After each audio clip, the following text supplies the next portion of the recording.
یہ 10 بچے جو کفار مکہ نے پڑھانے تھے ہر ایک شخص نے، تو وہ دنیاوی علم تھا۔ یہاں یہ یاد رکھیے کہ حضور صلی اللہ علیہ وسلم سے زیادہ دین کوئی نہیں جانتا تھا، تو لہذا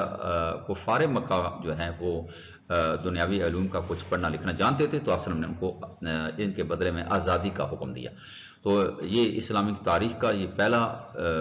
اسکول کھولا غزوہ بدر کے بعد مدینہ منورہ میں سن 2 ہجری میں، جس میں پڑھانے والے کفار مکہ کے قیدی تھے اور پڑھنے والے مسلمانوں کے بچے تھے۔ یعنی اس سے آپ کو اشاعت علم کی رسول اللہ صلی اللہ علیہ وسلم کے دور میں اہمیت کا جائزہ لے سکتے ہیں۔ متاع گم گشتہ ہے، یعنی وہ مال ہے علم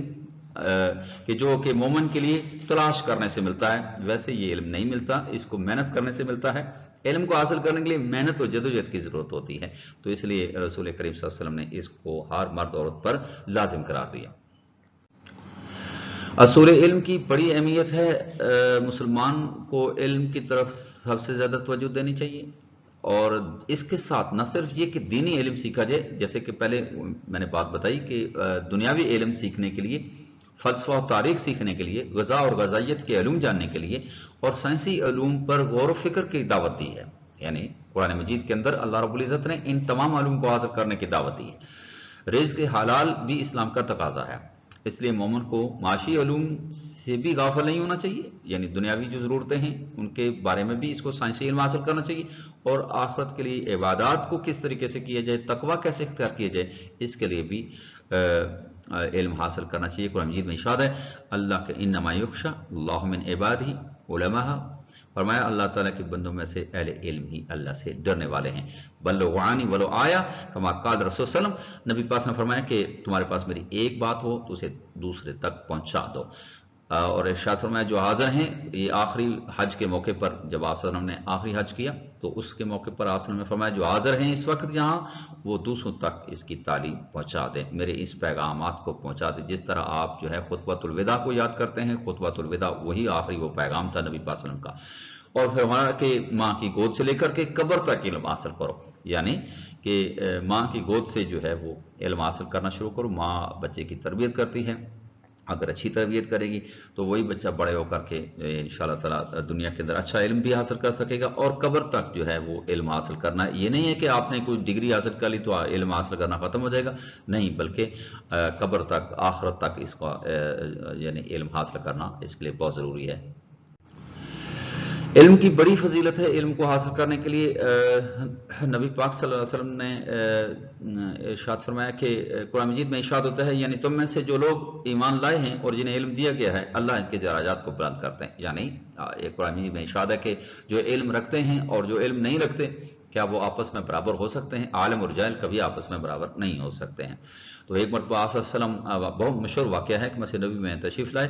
وہاں 2 مجلسیں ہو رہی تھیں، یعنی کچھ لوگ ایک جماعت ایک طرف بیٹھی تھی، دوسری جماعت دوسری طرف بیٹھی ہوئی تھی، ایک حلقہ ذکر کا تھا اور ایک حلقہ علم حاصل کر رہا تھا۔ تو آپ صلی اللہ علیہ وسلم نے دونوں کی تعریف فرمائی، لیکن پھر خود جا کر علم کی مجلس میں شریک ہو گئے، گویا آپ نے ذکر کے اوپر علم کو ترجیح دی، اور یہی پہلی آپ نے فرمایا کہ پہلی مجلس سے یہ بہتر ہے۔ ایک مرتبہ حضور صلی اللہ علیہ وسلم نے فرمایا کہ جب تم جنت کی پھلواریوں میں گزرو، پھلواریاں یعنی جنت کی کیاریاں، گارڈن، پھول، تو ان سے جی بھر کر فائدہ اٹھایا کرو۔ صحابہ نے پوچھا جنت کی پھلواریاں کیا ہیں؟ تو آپ نے فرمایا کہ علم کی مجلسیں، یعنی جہاں کہیں علم کی مجلس ہو رہی ہے، کہیں کوئی تدریسی عمل ہو رہا ہے یا ویڈیو آڈیو کے ذریعے سے کوئی پڑھایا جا رہا ہے، کوئی لیکچر دیا جا رہا ہے، کوئی سمجھایا جا رہا ہے، تو یہ اس کو جنت کی پھلواریاں بھی کہا جا سکتا ہے۔ اور علم کی فضیلت مزید چند روایات سے ہیں۔ فرمایا کہ علم حاصل کرو اللہ کے لیے ہے، یہ علم حاصل کرنا نیکی ہے، علم کی طلب جنت، عبادت ہے، عبادت ہے، عبادت یعنی علم حاصل کرنا بذات خود ایک عبادت ہے۔ اس میں مصروف رہنا، تحقیق اور بحث و مباحثہ، تحقیق کرنا، ریسرچ کرنا، کسی کام پر، کسی مسئلے پر ریسرچ کرنا، تحقیق کرنا، آپس میں ڈیبیٹ کرنا، یہ فرمایا جہاد ہے۔ علم سکھاؤ تو صدقہ ہے، علم تنہائی کا ساتھ یہ فراخی و تنگ دستی میں رہنمائی فرام، یعنی اگر تنگ دستی ہے یا فراخی ہے، فراخی سے مراد اگر وسعت ہے مال میں، چیزوں میں، تو اس میں رہنمائی فراہم کرتا ہے، اور بہت ہی بہترین دوست ہے، ہم نشین ہے، ساتھ چلنے والا ہے، اور علم جنت کا راستہ بتاتا ہے۔ اللہ تعالیٰ ہی علم ہی کے ذریعے سے قوم کو بلندی عطا فرماتے ہیں، علماء کے نقش قدم پہ چلتے ہیں۔ دنیا کی ہر چیز اس کے لیے دعا مغفرت کرتی ہے، کیونکہ علم دلوں کی زندگی ہے، اندھوں کے لیے بہنائی ہے، علم جسم کی توانائی قوت ہے، علم کے ذریعے یہ ساری حدیثیں ہیں، یہ ساری جہاں جہاں ایک ایک بات اینڈ ہو رہی ہے یہ ساری احادیث ہے نبی پاک صلی اللہ علیہ وسلم کی علم کی فضیلت کے حوالے سے۔ علم سے انسان معرفت الہی حاصل کرتا ہے، یعنی اللہ کریم کے پاس اللہ کو جاننا، اللہ کو پہچاننے کا سورس اور ذریعہ ہے، اس کی بدولت انسان اللہ اور اس کے بندوں کے حقوق ادا کرتا ہے، یعنی اللہ آپ کے حقوق یعنی کیا ہوا عبادات اور بندوں کے حقوق کے حقوق العباد ادا کرتا ہے۔ علم ایک پیشرو اور رہبر ہے اور عمل اس کے تابع ہے، یعنی علم ایک رہبر ہے کی حیثیت رکھتا ہے اور عمل اس کے تابع، یعنی عمل علم کے بغیر جو ہے وہ قابل قبول نہیں، وہ عمل جو علم کے ساتھ ہوتا ہے وہ زیادہ بہتر ہوتا ہے۔ خوش قسمت ہیں وہ لوگ جو علم حاصل کرتے ہیں اور بدقسمت ہیں وہ لوگ جو اس سعادت سے محروم ہو جاتے ہیں۔ مشقی کام ہے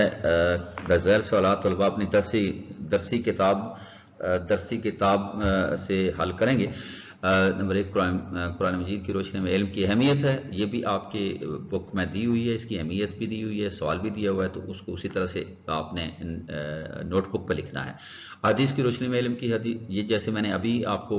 حدیث کے بتایا تھا کہ اس میں ایک ایک کر کے آپ نے علیحدہ کر کے حدیث کو پھر آپ نے اس کے اندر آنسر کرنا ہے۔ قرآن اور حدیث کی روشنی میں علم کی فضیلت، علم کی برکتیں کیا ہیں، فضیلت کیا ہے، اجر کیا ہے، ثواب کیا ہے، تو اس طرح سے آپ نے اس کی فضیلت بیان کرنی ہے۔ تو یہ آپ کا مشقی کام ہے جو آپ کی ایکسرسائز میں دیا ہوا ہے۔